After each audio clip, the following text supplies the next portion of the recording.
Well, today I want to follow up on yesterday's conversation about forgiveness, and specifically I want to share some thoughts about grace and what that word means. So let's unpack it a bit. When it comes to other people, there are three ways you can treat them.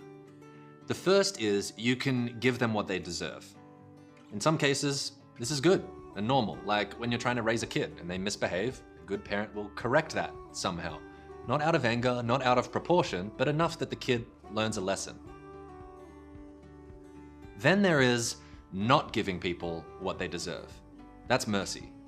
That's when somebody has wronged you and you have every right to punish them in some way, but you choose not to. You let them off the hook. Instead of what they do deserve, their punishment is lifted. Or think like if you were supposed to pay a debt, but that debt got erased or forgiven. That's mercy. And it's great and it's necessary at times, but there's a step further that you can go, and that's grace. If mercy is not getting what you do deserve, grace is that plus also getting what you don't deserve. So in some cases that would mean a second chance, or a third chance, or a fifth chance. Or more than just being let off the hook, grace is when somebody extends you unmerited kindness. Not only are they forgiving you, they're going above and beyond to bless you.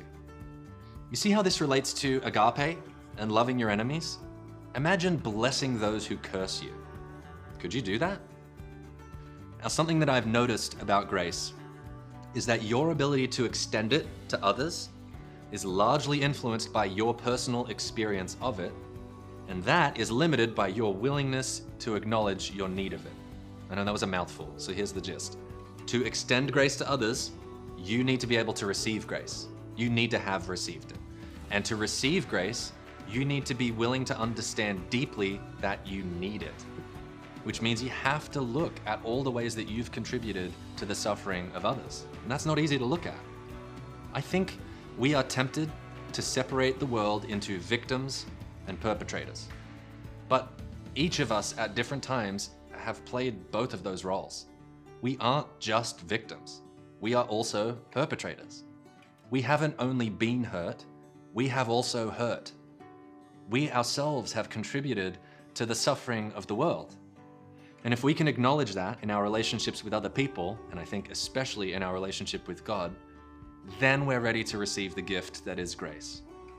It's only once you realize just how deeply you've hurt someone that them looking at you and saying, "I forgive you," becomes so powerful.